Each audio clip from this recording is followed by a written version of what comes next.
ओम शांति। आज 10 सितंबर 2024 की साकार मुरली। आज बाबा ने कहा, मीठे बच्चे, माया को वश करने का मंत्र है मन मना भव। इसी मंत्र में सब खूबियां समाई हुई है। यही मंत्र तुम्हें पवित्र बना देता है। प्रश्न, आत्मा की सेफ्टी का नंबर 1 साधन कौन सा है और कैसे?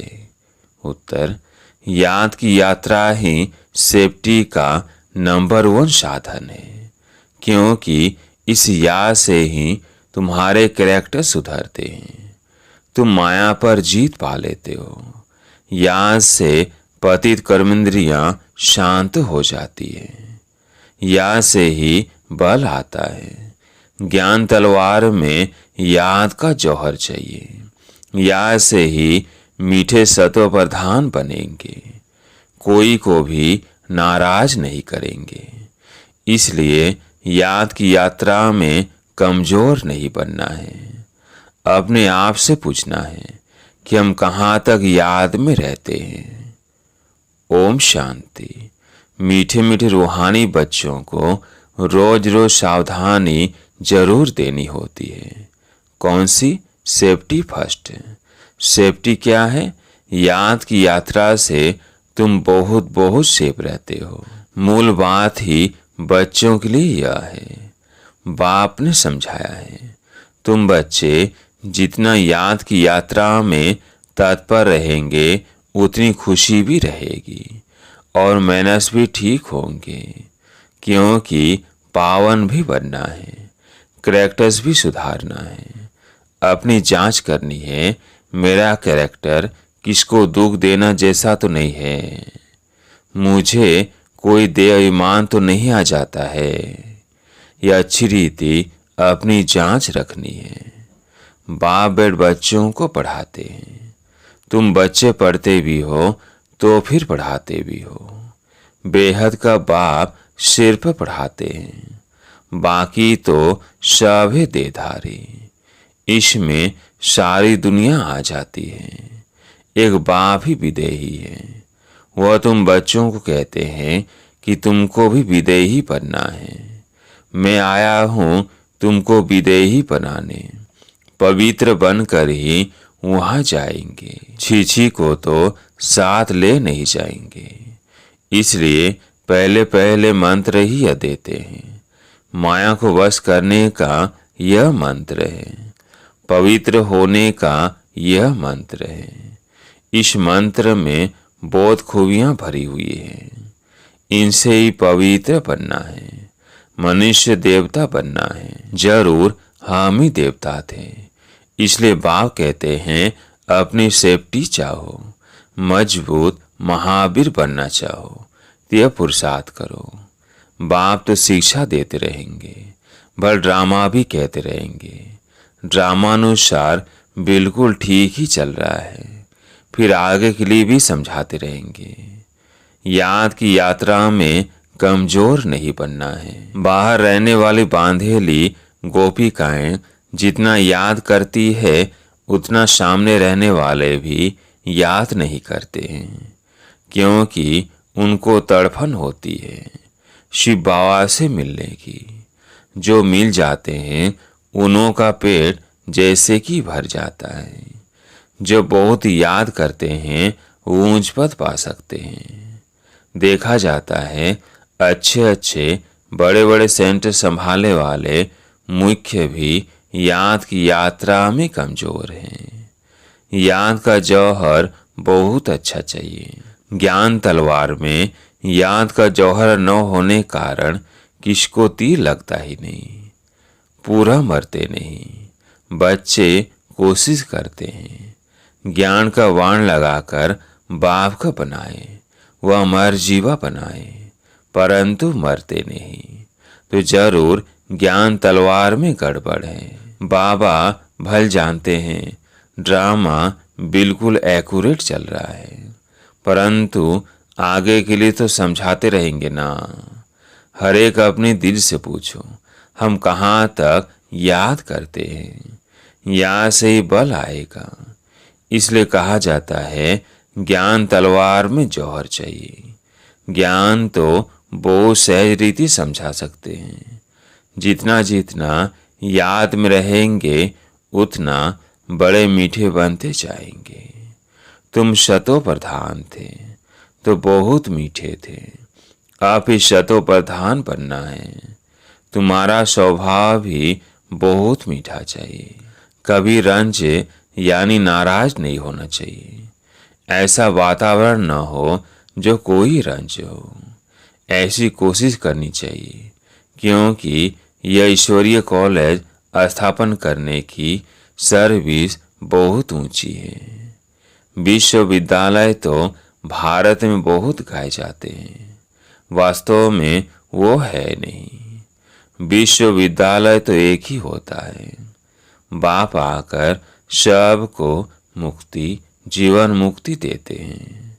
बाप जानते हैं सारी दुनिया के जो ही मनुष्य मात्र है सब खत्म होने हैं। बाप को बुलाया भी इसलिए है कि छीछी दुनिया का खात्मा और नई दुनिया की स्थापना करो। बच्चे भी समझते हैं बरोबर बाप आया हुआ है। अभी माया का पंप कितना है। फॉलो पंपिया का खेल भी दिखाते हैं। बड़े बड़े मकान आदि बना रहे हैं। यह है पंप। सतयुग में इतनी मंजिल के मकान बनते नहीं है। यहाँ बनते हैं क्योंकि रहने के लिए जमीन कम है। विनाश जब होता है तब सब बड़े बड़े मकान भी गिर पड़ते हैं। आगे इतनी बड़ी बड़ी बिल्डिंग नहीं बनती थी। बम्स जब छोड़ेंगे तो ऐसे गिरेंगे जैसे ताश के पत्ते गिरते हैं। इसका मतलब यह नहीं कि वही मरेंगे, बाकी दूसरे रह जाएंगे। नहीं, जो यहाँ होगा, चाहे समुद्र पर हो, पृथ्वी पर हो, आकाश में हो, पहाड़ में हो, उड़ रहा हो, सब खत्म हो जाएंगे। यह पुरानी दुनिया है ना। जो भी 84 लाख योनियां हैं, यह सब खत्म हो जानी है। वहाँ नई दुनिया में यह कुछ भी होगा नहीं। न इतने मनुष्य होंगे, न मच्छर, न जीव जंतु आदि होंगे। यहाँ तो ढेर के ढेर है। अब तुम बच्चे भी देवता बनते हो तो वहाँ हर चीज शतों प्रधान होती है। यहाँ भी बड़े आदमी के घर में जाएंगे तो बड़ी सफाई आती रहती है। तुम तो सबसे जास्ती बड़े देवता बनते हो। बड़े आदमी भी नहीं कहेंगे। तुम बहुत ऊंच देवताएं बनते हो। यह कोई नई बात नहीं है। 5000 वर्ष पहले भी तुम ये बने थे नंबरवार। यह इतना किचड़ा आदि वहाँ कुछ भी नहीं होगा। बच्चों को बड़ी खुशी होती है। हम बहुत ऊंच देवता बनते हैं। एक ही बाप हमको पढ़ाने वाला है जो हमको बहुत ऊंच बनाते हैं। पढ़ाई में हमेशा नंबर और पोजीशन वाले होते हैं। कोई कम पढ़ते हैं, कोई जास्ती पढ़ते हैं। अब बच्चे पुरुषार्थ कर रहे हैं, बड़े बड़े सेंटर से खोल रहे हैं, इसलिए कि बड़ों बड़ों को मालूम पड़े। भारत का प्राचीन राजयोग भी गाया हुआ है। खास विलायत वालों को जास्ती उत्सुकता होती है राजयोग सीखने की। भारतवासी तो तमो प्रधान बुद्धि है, वह फिर भी तमो बुद्धि है, इसलिए उन्हों का शौक रहता है भारत का प्राचीन राजयोग सीखने का। भारत का प्राचीन राजयोग नामी ग्रामी है, जिससे ही भारत स्वर्ग बना था। बहुत थोड़े आते हैं जो पूरी रीति समझते हैं। स्वर्ग हेवन पास हो गया, सो फिर होगा जरूर। हेवन अथवा पैराडाइज है सबसे वंडर ऑफ वर्ल्ड। स्वर्ग का कितना नाम वाला है। स्वर्ग और नर्क, शिवालय और वैश्यालय। बच्चों को अब नंबरवार याद है कि हमको अब शिवालय में जाना है। वहाँ जाने के लिए शिव बाबा को याद करना है। वही पंडा है सबको ले जाने वाला।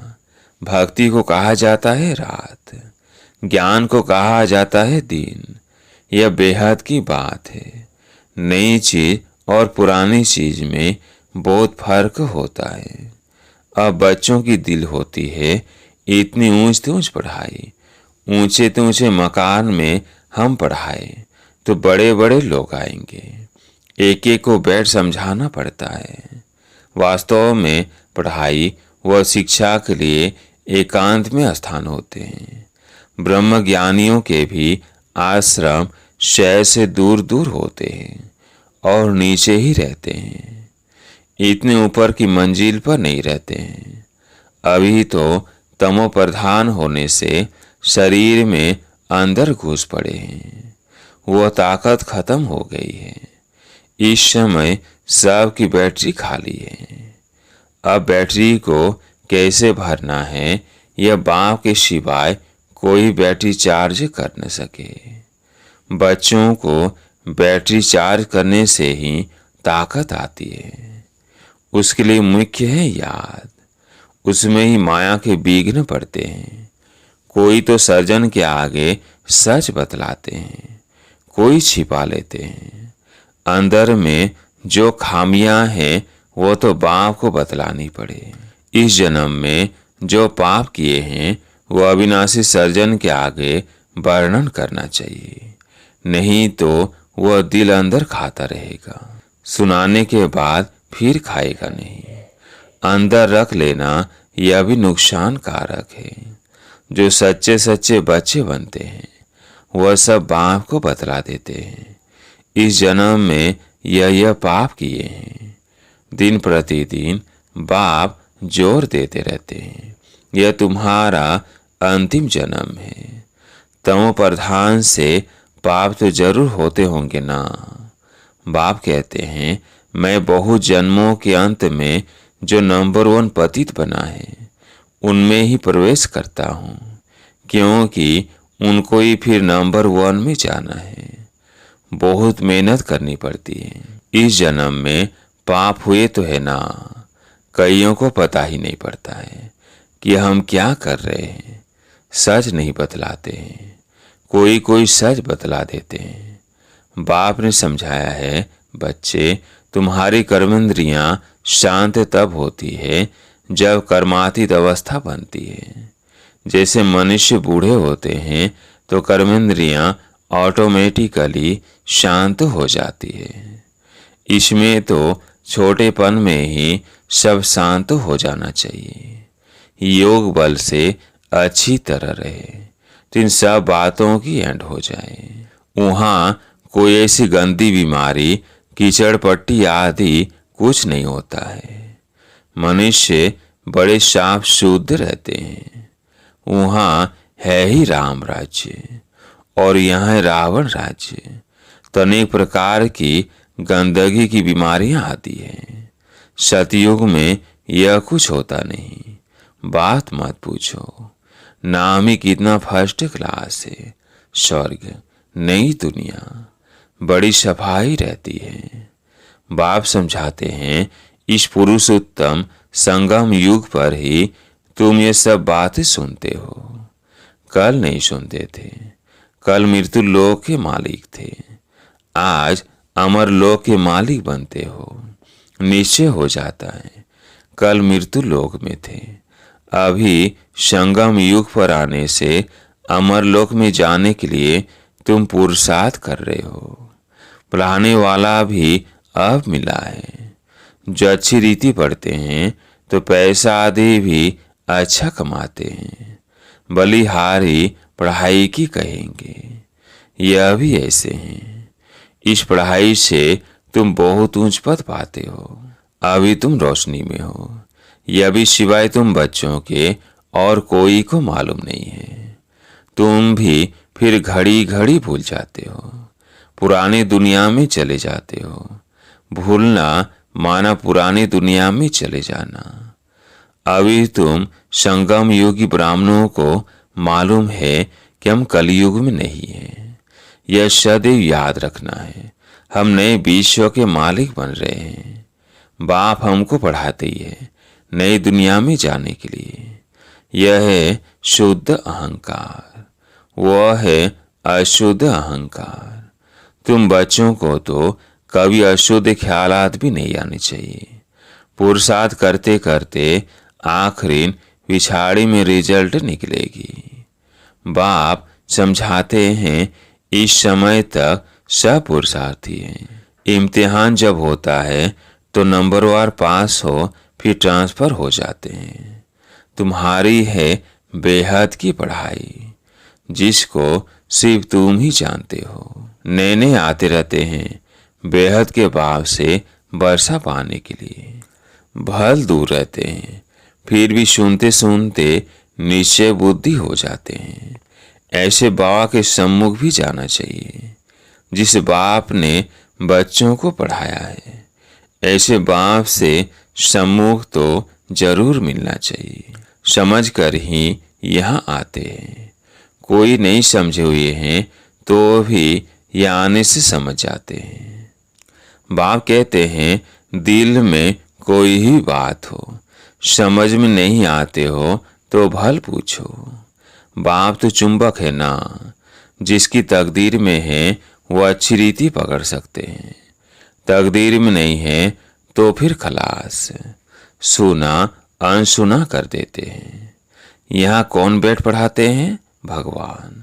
उनका नाम है शिव। शिव बाबा ही हमको स्वर की बादशाही देते हैं। फिर कौन सी पढ़ाई अच्छी? तुम कहेंगे हमको शिव बाबा पढ़ाते हैं, जिससे 21 जन्मों की बादशाही मिलती है। ऐसे ऐसे समझाते समझाते ले जाते हैं। कोई तो पूरा न समझने कारण इतनी सर्विस नहीं कर सकते हैं। बंधन की जंजीरों में जकड़े रहते हैं। शुरू में तो तुम कैसे अपने को जंजीरों से छुड़ा कर आए, जैसे कोई मस्ताने होते हैं। यह भी ड्रामा में पार्ट था जो कशिश हुई। ड्रामा में भट्टी बननी थी। जीते जी मरे, फिर माया की तरफ कोई कोई चले गए। युद्ध तो होती है ना, माया देखती है इसने बड़ी हिम्मत दिखाई है। अब हम भी ठोक कर देखते हैं कि पक्के हैं व नहीं। बच्चों की कितनी संभाल होती थी, सब कुछ सिखलाते थे। तुम बच्चे एल्बम आदि देखते हो, लेकिन सिर्फ चित्र देखने से भी समझ न सके। कोई बैठ समझाए कि क्या क्या होता था, कैसे भट्टी में पड़े थे, फिर कोई कैसे निकले, कोई कैसे। जैसे रुपए छपते हैं तो भी कोई कोई खराब हो पड़ते हैं। यह भी ईश्वरीय मिशनरी है। ईश्वर बैठ धर्म की स्थापना करते हैं। यह बात किसको ही पता नहीं है। बाप को बुलाते भी हैं, परंतु जैसे तवाई समझते ही नहीं। कहते हैं यह कैसे हो सकता है। माया रावण एकदम ऐसा बना देती है। शिव बाबा की पूजा भी करते हैं, फिर कह देते सर्वव्यापी। शिव बाबा कहते हो, फिर सर्वव्यापी कैसे होगा? पूजा करते हैं, लिंग को शिव कहते हैं। ऐसे थोड़ी कहते किसमें शिव बैठा है। अब पत्थर ठिक्कर में भगवान को कहना तो क्या, सब भगवान ही भगवान है। भगवान अनलिमिटेड तो नहीं होंगे ना। तो बाप बच्चों को समझाते हैं। कल पहले भी ऐसे समझाया था। अच्छा, मीठे मीठे सिकिलधे बच्चों प्रति माता पिता बाप दादा का याद प्यार और गुड मॉर्निंग। रूहानी बाप की रूहानी बच्चों को नमस्ते। हम रूहानी बच्चों की रूहानी बाप दादा को याद प्यार गुड मॉर्निंग, नमस्ते नमस्ते। धारणा के लिए मुख्य सार। पहला पॉइंट, ऐसा मीठा वातावरण बनाना है जिसमें कोई भी नाराज ना हो। बाप समान विदेही बनने का पुरुषार्थ करना है। याद के बल से अपना स्वभाव मीठा और कर्म इंद्रियां शांत करनी है। दूसरा पॉइंट, सदा इसी नशे में रहना है कि अभी हम संगम युगी हैं। कलयुगी नहीं। बाप हमें नए विश्व का मालिक बनाने के लिए पढ़ा रहे हैं, अशुद्ध ख्यालात समाप्त कर देते हैं। आज प्यारे मीठे बाबा का वरदान, अकाल तख्त और दिल तख्त पर बैठ सदा श्रेष्ठ कर्म करने वाले कर्मयोगी भव। अकाल तख्त और दिल तख्त पर बैठ सदा श्रेष्ठ कर्म करने वाले कर्मयोगी भव। इस समय आप सभी बच्चों को दो तख्त मिलते हैं, एक अकाल तख्त, दूसरा दिल तख्त। लेकिन तख्त पर वही बैठता है जिसका राज्य होता है। जब अकाल तख्त नशीन है तो स्वराज अधिकारी है, और बाप के दिल तख्त नशीन है तो बाप के वर्षे का अधिकारी है, जिसमें राज्य भाग्य सब आ जाता है। कर्मयोगी अर्थात दोनों तख्त नशीन। ऐसी तख्त नशीन आत्मा का हर कर्म श्रेष्ठ होता है, क्योंकि सब कर्मेंद्रियां लॉ और ऑर्डर पर रहती है। आज का स्लोगन, जो सदा सम्मान की सीट पर सेठ रहते हैं वही गुणवान और महान है। जो सदा सम्मान की सीट पर सेठ रहते हैं वही गुणवान और महान है। अच्छा, ओम शांति।